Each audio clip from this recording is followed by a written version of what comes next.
जय हिंद दोस्तों। स्वागत है आपका गवर्नमेंट एग्जाम प्रिपरेशन चैनल में। यूपी पीसीएस का मार्क टेस्ट चल रहा है, उसका आज हम लोग करने वाले हैं मार्क टेस्ट संख्या 12। इसमें भी मिश्रित प्रश्न होंगे, ठीक है।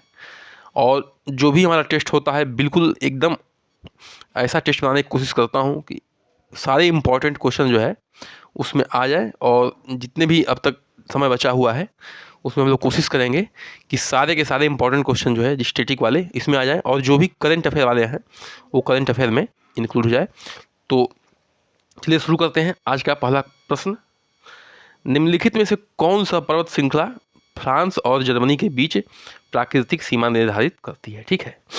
फ्रांस और जर्मनी का बॉर्डर मिलता है, यानी कि सीमा मिलती है, तो उसमें जो है कौन सा इस पर्वत श्रृंखला है जो प्राकृतिक सीमा निर्धारित करती है। राकी पर्वत है, आल्प्स पर्वत है, जूरा पर्वत है, वार्सगेस पर्वत है, ठीक है।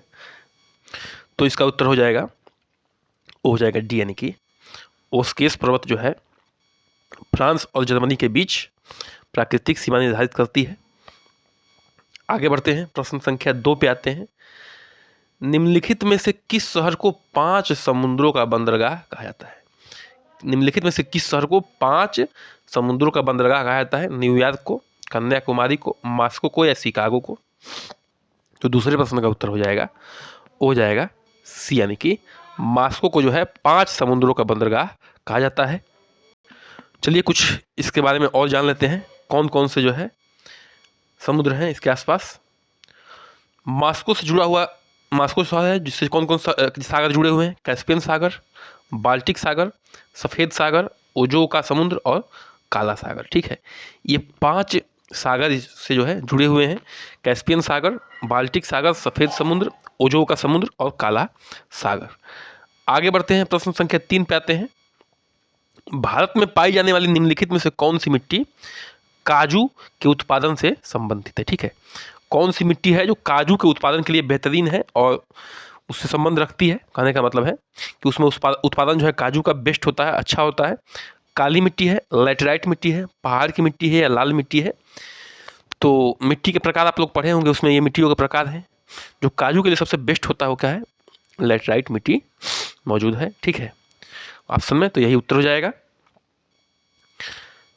आगे बढ़ते हैं, प्रश्न संख्या 4 पे आते हैं। नीचे दिए गए कूट की सहायता से उत्तर चुनना है आपको, ठीक है। देखिए, दक्षिणी जापान में सर्दियां जो होती हैं ठंडी और लंबी नहीं हो सकती हैं। जो दक्षिणी जापान की सर्दियां हैं वो ठंडी और लंबी नहीं हो सकती हैं। कुरोशियो की गर्म धारा से वहाँ तापमान क्या होता है, बढ़ जाता है, ठीक है। तो कुरोशियो की गर्म धारा से वहाँ तापमान बढ़ जाता है, ये आपको बताना है, कथन और कारण है, ठीक है, एसर्शन और रीजन। तो बताइए कौन सा उत्तर सही होगा। ए और आर दोनों सत्य है और आर ए की सही व्याख्या कर रहा है। ए आर दोनों सही है लेकिन आर ए की सही व्याख्या नहीं कर रहा है। ए सत्य परंतु आर असत्य, ए असत्य परंतु आर सत्य। इसका जो है कॉम्बिनेशन तो आप लोग जानते ही हैं, जो ऑप्शन कोड होता है उसका। तो इस प्रश्न का उत्तर हो जाएगा ए, यानी कि देखिए, जो दक्षिणी जापान की सर्दियाँ होती हैं वो बहुत लंबी और ठंडी नहीं होती है। क्यों? क्योंकि जो कुरोशियो की गर्म धारा है वो क्या कर देती है, वहाँ के मौसम को क्या कर देती है, तापमान बढ़ा देती है, वहाँ के मौसम को गर्म कर देती है। आगे बढ़ते हैं, प्रश्न संख्या 5 पे आते हैं।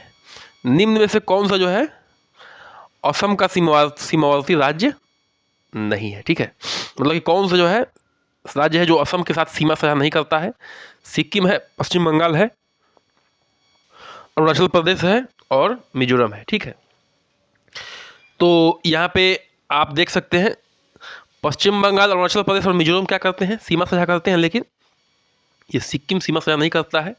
तो नहीं पूछ रहा, यही उत्तर हो जाएगा। देख लेते हैं यहाँ पे देखिए, यह है असम, ठीक है। असम को आपको दिखाई दे रहा है यहाँ पे। तो यहाँ पे जो है अरुणाचल प्रदेश और ये पश्चिम बंगाल की सीमा देखिए, पीला वाला यहाँ मिल रहा है, और मिजोरम भी यहाँ पे दिख रहा होगा। मिजोरम भी यहाँ पे सीमा साझा कर रहा है, मणिपुर भी कर रहा है, नागालैंड भी कर रहा है, ठीक है।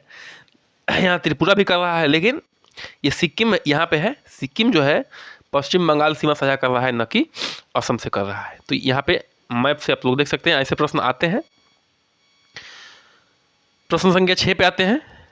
जब शुद्ध पानी को जोर से उबलता है तो सतही हवा की ओर उठने वाला बुलबुले मुख्य रूप से बने होते हैं, ठीक है।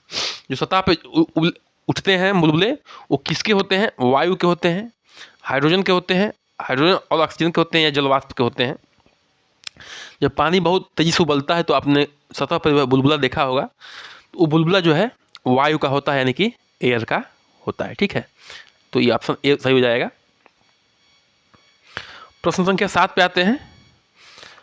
पर्यावरण संरक्षण अधिनियम जो है 1986 के संबंध में निम्नलिखित में कथनों पर विचार करें। ठीक है, यह अधिनियम स्टॉकहोम सम्मेलन 1972 के में कार्यान्वयन के लिए पारित किया गया था। जो हमारे देश में पर्यावरण संरक्षण अधिनियम 1986 आया था, वो किसको देखते हुए पारित किया गया था? ये 1972 के जो स्टॉकहोम अधिनियम था, सम्मेलन में अधिनियम पारित किया गया था, उसको देखते हुए किया गया था। तो क्या ये सही है? तो हाँ, ये बिल्कुल सही है। ठीक है, यह कानून स्वैच्छिक है, इसमें सजा का प्रावधान नहीं है। तो देखिए, ये स्वैच्छिक नहीं है, इसमें जो है सजा का प्रावधान है, तो ये क्या हो जाएगा? ये गलत हो जाएगा। ठीक है, तो इसलिए इसमें सही कथन चूज करना है, तो उसका उत्तर कौन हो जाएगा? हो जाएगा केवल एक। ठीक है, तो इसमें ये जान लीजिए कि जो भी पर्यावरण संरक्षण नियम 1986 में आया है हमारे देश में, उसमें जो है सजा की प्रावधान है। आगे बढ़ते हैं, प्रश्न संख्या 8 पे आते हैं। निम्न में से कौन सा कथन सही है? सही चूज करना है आपको। तो हाइड्रोजन सबसे हल्का तत्व है, ग्रेफाइट उच्चतम विद्युत चालकता वाला अधातु है। ध्यान रखिएगा, अधातु। तो बिल्कुल बहुत ही आसान प्रश्न है। ठीक है, विज्ञान संबंधित प्रश्न है। तो हाइड्रोजन सबसे हल्का तत्व है, बिल्कुल सही है। और ग्रेफाइट क्या है? उच्चतम चालकता वाला उच्चतम विद्युत चालकता वाला अधातु है। मतलब कि अधातुओं में जो है ग्रेफाइट की सबसे चालकता क्या है? सबसे अधिक है। ये ध्यान रखिएगा, अधातुओं में जो विद्युत की चालकता है, यानी कि इलेक्ट्रिकल करंट डायरेक्टिविटी जो है किसकी? ग्रेफाइट की सबसे अधिक है। तो ये जो है इसका उत्तर हो जाएगा 1 और 2, यानी कि दोनों जो है कथन सत्य है। आगे बढ़ते हैं, प्रश्न संख्या 9 पे आते हैं। खाद्य श्रृंखला में उत्पादकता के संबंध में निम्नलिखित उत्पादक के संबंध में निम्नलिखित में से कौन सा कथन सही है? उत्पादक कौन होता है, प्रोड्यूसर कौन होता है, उसके बारे में बात हो रही है। तो देखिए, प्रोड्यूसर जान लीजिए, प्रोड्यूसर कौन होता है? प्रोड्यूसर होते हैं प्लांट्स। ठीक है, प्लांट्स होते हैं, यानी कि पेड़ पौधे होते हैं। ठीक है, पेड़ पौधे होते हैं। तो ये अपना भोजन जो है प्रकाश संश्लेषण द्वारा बनाते हैं। बिल्कुल, ये जो है अपना भोजन किससे बनाते हैं? प्लांट्स प्रकाश संश्लेषण द्वारा बनाते हैं। पहला कथन सही है। ये जैविक और अजैविक घटकों के बीच मध्यवर्ती के रूप में कार्य करते हैं। जैविक यानी कि जिसमें जान नहीं है, और अजैविक जिसमें जान है, सॉरी, जैविक मतलब जिसमें जान है, और अजैविक मतलब जिसमें जान नहीं है। उत्तर क्या हो जाएगा? बी। तो देखिए, ये दोनों के मध्यवर्ती के बीच में काम करते हैं। जैसे देखिए, ये प्लांट्स कैसे अपना भोजन बनाते हैं? तो सूर्य के प्रकाश से बनाते हैं। ठीक है, और पानी की सहायता से बनाते हैं, पानी की सहायता से। ठीक है, क्लोरोफिल है उसमें, वो भी साथ देता है। तो ये सब क्या है? ये अजैविक है। क्या हो गए? सूर्य का प्रकाश हो गया, पानी हो गया, क्लोरोफिल हो गया, ये अजैविक है। नीचे से जो भी पोटेशियम नाइट्रोजन खाद ले रहे हैं प्लांट्स रूट के द्वारा, वो भी क्या है? अजैविक में आ जाएगा। लेकिन जब प्लांट्स को खाता कौन है? जानवर खाते हैं, हम लोग खाते हैं। ठीक है, तो क्या हो गया? ये प्लांट्स क्या हो गए? एक तरह से जो अजैविक है, ठीक है, और जैविक जो हम लोग खा रहे हैं, ठीक है, मैन खा रहा है या एनिमल खा रहे हैं, इनके बीच का क्या हो गया? ये मध्यवर्ती रूप हो गया। मतलब इनके बीच के जो है एक तरह से दोनों के बीच समन्वय बनाने का काम कर रहा है। कौन? तो ये प्लांट्स, यानी कि प्रोड्यूसर। तो इसका उत्तर कौन सा हो जाएगा? उसका उत्तर हो जाएगा सी, यानी कि 1 और 2 दोनों सही है। आगे बढ़ते हैं, प्रश्न संख्या 10 पे आते हैं। शीतल पेयों में निम्न में से कौन सा जो है एल्कलाइड पर्याप्त मात्रा में होता है? ठीक है, शीतल पेय मतलब जो भी हम लोग कोल्ड ड्रिंक्स वगैरह पीते हैं, उसमें से कौन सा एल्कलाइड पाया जाता है? रेनिन पाया जाता है कि टेनिन की कैफीन की निकोटीन? तो 10वें प्रश्न का उत्तर हो जाएगा सी, यानी कि कैफीन जो है ठंडे जो भी पेय पदार्थ होते हैं, कोल्ड ड्रिंक्स वगैरह, उसमें जो है कैफीन पाया जाता है, नुकसानदायक है। ठीक है, बहुत ज़्यादा मात्रा में सेवन करने से। देखिए, हमारे चैनल पे जो है यूपी पीसीएस का कोर्स चल रहा है, प्रिलिमिनरी का, और मुख्य सेविका का कोर्स पूरा हो चुका है। मैं बीच बीच में टेस्ट डालता रहता हूँ, ठीक है, इसका। और डेली करंट अफेयर आते हैं, करंट अफेयर ऐसे कि जिनके आने के पूरे चांस बनते हैं। देखिए, अगर करंट अफेयर बनाया जाए तो बहुत सारे करंट अफेयर बन सकते हैं, लेकिन उनका कोई खास मतलब नहीं होता है। करंट अफेयर में आपको स्पेसिफिक होना पड़ता है, ये देखना पड़ता है कि कौन से ऑर्गेनाइजेशन बेस्ट हैं, जो कि एकदम सीधे सेंट्रल गवर्नमेंट से, राज्य गवर्नमेंट से, या अन्य राज्यों के जो भी योजनाएं हैं, ठीक है, या कोई जिसका किसी का निधन हो गया, कोई किसी को बड़ा बड़ा पद मिल गया, ठीक है, इस सब ज़्यादा ध्यान दिया जाता है खेल गेम्स वगैरह में। बाकी जो है छोटे ऑर्गेनाइजेशन के आने के बहुत कम चांस होते हैं, लेकिन जो बड़े ऑर्गेनाइजेशन होते हैं, जो भी करंट अफेयर बनते हैं, उनके थोड़ा सा 2-4 स्टेप और भी अंदर जाया जाता है, ठीक है, क्योंकि सिर्फ ऊपर के क्वेश्चन नहीं आते हैं आजकल, उसके नीचे भी आते हैं, मतलब कि कम से कम वहाँ से 10-15 क्वेश्चन बनते हैं जो उसको भी ध्यान दिया जाता है। तो हमारे करंट अफेयर में मैं कोशिश करता हूँ कि ऐसे ही करंट अफेयर बनाऊँ जिनके आने के पूरे प्रबल चांस हो। तो आप लोग जाके वहाँ देख सकते हैं। प्रश्न संख्या 11 पे आते हैं। निम्नलिखित में से कौन सा राष्ट्रीय बागवानी मिशन यानी कि नेशनल हॉर्टिकल्चर मिशन का उद्देश्य नहीं है? ठीक है, नहीं है, उद्देश्य नहीं है पूछ रहा है। निम्नलिखित में से कौन सा राष्ट्रीय बागवानी यानी कि नेशनल हॉर्टिकल्चर मिशन का उद्देश्य नहीं है? वित्तीय सहायता प्रदान करना, बागवानी में उच्च विकास प्राप्त करना, कटाई के बाद का प्रबंधन और मानव संसाधन का विकास। तो देखिए ये तीनों जो है बी, सी और डी जो है क्या है, और नेशनल हॉर्टिकल्चर का उद्देश्य है, लेकिन जो वित्तीय सहायता प्रदान करना है ये उद्देश्य नहीं है, ठीक है। तो इसका उत्तर क्या हो जाएगा? ए हो जाएगा, ध्यान रखिएगा। बाकी जो है बागवानी में उच्च विकास प्राप्त करना, कटाई के बाद का प्रबंधन, यानी कि देखिए जो हॉर्टिकल्चर होता है, सब्जी वगैरह होती हैं, फल वगैरह होते हैं, वो क्या होता है, वो कच्चे माल होते हैं, उनको जो है उनको प्रबंधन करना इतना आसान काम नहीं है। तो उसमें जो है प्रबंधन के विकास करने की बात कर रहे हैं, तो ये सही बात है। और मानव संसाधन का विकास करना यानी कि लोगों को ट्रेनिंग करना, ट्रेन देना, इसमें ये भी है। तो 11वें प्रश्न का उत्तर हो जाएगा ए, यानी कि ये वित्तीय सहायता प्रदान करना जो है उद्देश्य नहीं है। आगे बढ़ते हैं, प्रश्न संख्या 12 पे आते हैं। निम्नलिखित में से किस अनुच्छेद के तहत वित्त आयोग यानी कि फाइनेंस कमीशन का गठन निर्धारित किया गया है? फाइनेंस कमीशन इंपॉर्टेंट ऑर्गेनाइजेशन है। किस अनुच्छेद के अंतर्गत जो है? ऑप्शन है आपके सामने, अनुच्छेद 280, अनुच्छेद 269, अनुच्छेद 268 या अनुच्छेद 265। तो वित्त आयोग का गठन जो है अनुच्छेद 280 में क्या है निर्धारित किया गया है। वित्त आयोग का काम क्या है थोड़ा सा जान लीजिए। यह क्या करता है?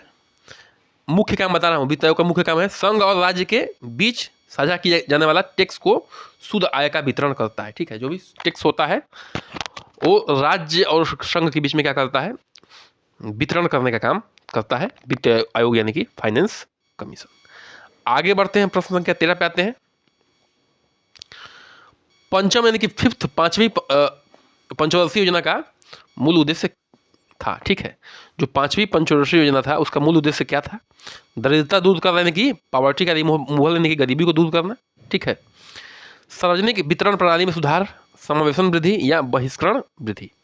तो 13वें प्रश्न का उत्तर हो जाएगा ए, यानी कि दरिद्रता दूर करना यानी कि पॉवर्टी को रिमूवल करना, रिमूवल ऑफ पॉवर्टी। तो 13वें प्रश्न का उत्तर हो जाएगा ए, ठीक है। आगे बढ़ते हैं। देखिए दो चीज़ था पंचवर्षीय योजना में, पांचवी पंचवर्षीय योजना में। एक तो गरीबी को दूर करना, रिमूवल ऑफ पॉवर्टी, और दूसरा क्या करना? अटेनमेंट ऑफ सेल्फ रिलायंस, ठीक है। सेल्फ रिलायंस एक उसका उद्देश्य था। आगे बढ़ते हैं, प्रश्न संख्या 14 पे आते हैं। इसमें देख लेते हैं प्रश्न संख्या 14 में क्या है। भारत में सिक्के जारी करने के लिए कौन अधिकृत है? भारत में सिक्का जारी करने के लिए कौन अधिकृत है? ठीक है, भारतीय रिजर्व बैंक यानी कि आरबीआई है, वित्त मंत्रालय है यानी कि फाइनेंस मिनिस्ट्री है, या भारतीय स्टेट बैंक है, या राष्ट्रीय शेयर मार्केट है यानी कि नेशनल स्टॉक मार्केट है, ठीक है, राष्ट्रीय शेयर बाजार। तो देखिए जो सिक्का जारी करने के लिए अधिकृत है वो है बी, यानी कि वित्त मंत्रालय जो है सिक्के जारी करता है। कुछ इसके बारे में जान लेते हैं, ठीक है। वित्त मंत्रालय सिक्का जारी करने के लिए क्या है? प्राधिकरण। सिक्का जारी करना क्या है? प्राधिकरण है, और मांग पर आरबीआई को सिक्के की आपूर्ति करता है, यानी कि आरबीआई मांग करती है और यह जो है वित्त मंत्रालय सिक्कों की क्या करता है? आपूर्ति को मतलब कि पूरा करता है। केंद्र सरकार की ओर से रिजर्व बैंक सिक्के के चलन में लाता है, और केंद्र सरकार की ओर से सिक्कों के चलन में कौन लाता है? आरबीआई जो है सिक्कों के चलन में लाता है। सिक्के जो है कहाँ कहाँ भारत सरकार द्वारा ढाले जाते हैं? कहाँ कहाँ पे? मुंबई में, नोएडा में, कोलकाता में और हैदराबाद में। ये टकसाल है, ध्यान रखिएगा। मुंबई में, नोएडा में, कोलकाता में और हैदराबाद में जो है सिक्के ढाले जाते हैं, ध्यान रखना आपको। आज के अंतिम प्रश्न पे आते हैं। मुद्रा विस्तार यानी कि करेंसी एक्सपेंशन का सर्वोत्तम वर्णन किया जा सकता है। मुद्रा विस्तार का यानी कि करेंसी एक्सपेंशन क्या होता है? इकोनॉमिक्स के टर्म में इसको बताइए। आज इसको जो है सही तरीके से किसमें एक्सप्लेन किया जा सकता है? उच्च मूल्य से, यानी कि मूल्य में वृद्धि हो जाएगी सामानों की, मूल्य समन्वय में वृद्धि, मुद्रा के क्रय शक्ति में वृद्धि या विशिष्ट समुदायों की कीमत में वृद्धि। तो जो 15वां प्रश्न है उसका उत्तर हो जाएगा यानी कि उच्च मूल्य हो जाएगा। लगभग जो है उच्च मूल्य क्या होता है, लगभग मार्केट में हर सामान्य का मूल्य जो है जब बढ़ जाए तो कहा जाता है कि हाँ अब क्या हो गई है, मतलब कि इन्फ्लेशन आ गया है, मूल्यों में वृद्धि हो गई है।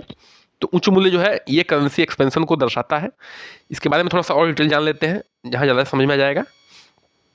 मुद्रा विस्तार का वर्णन ये क्या है, धन की आपूर्ति में वृद्धि होना, यानी कि supply of money has increased. Market में जो है सरकार क्या करती है या बैंक क्या करते हैं, बहुत ज़्यादा मनी सप्लाई कर देते हैं। उससे क्या होता है, सामान तो हमारे पास उतना ही है और सबके पास ज़्यादा पैसा रहता है, खरीदने की क्षमता ज़्यादा हो जाती है। तो जो मूल्य होते हैं वस्तुओं के वो क्या होते हैं, बढ़ जाते हैं। ठीक है, जब डिमांड ज़्यादा हो जाएगा तो अपने सामान उतना ही रहेगा तो क्या होगा, अपने आप जो है मूल्य बढ़ जाएंगे। मुद्रा आपूर्ति में वृद्धि के कारण मुद्रा का क्या होता है, मूल्य घटता है। ठीक है, मुद्रा आपूर्ति जब बढ़ जाती है, मतलब कि सप्लाई मनी की जब ज़्यादा हो जाती है तो क्या होता है, सामानों का मतलब कि सॉरी जो मनी का वैल्यू होता है क्या होता है, कम हो जाता है। वैल्यू ऑफ मनी जो होता है वो क्या हो जाता है, कम हो जाता है और सामानों के दाम क्या होते हैं, बढ़ जाते हैं। नतीजन जो है वस्तुओं और सेवाओं की कीमत क्या हो जाती है, बढ़ जाती है। ठीक है, चलिए हमें आशा समझ में आ गया होगा। इसी के साथ जो है चैनल को सब्सक्राइब करिए, लाइक करिए, शेयर करिए, कमेंट करिए, बने रहिए हमारे साथ। नमस्कार, जय हिंद।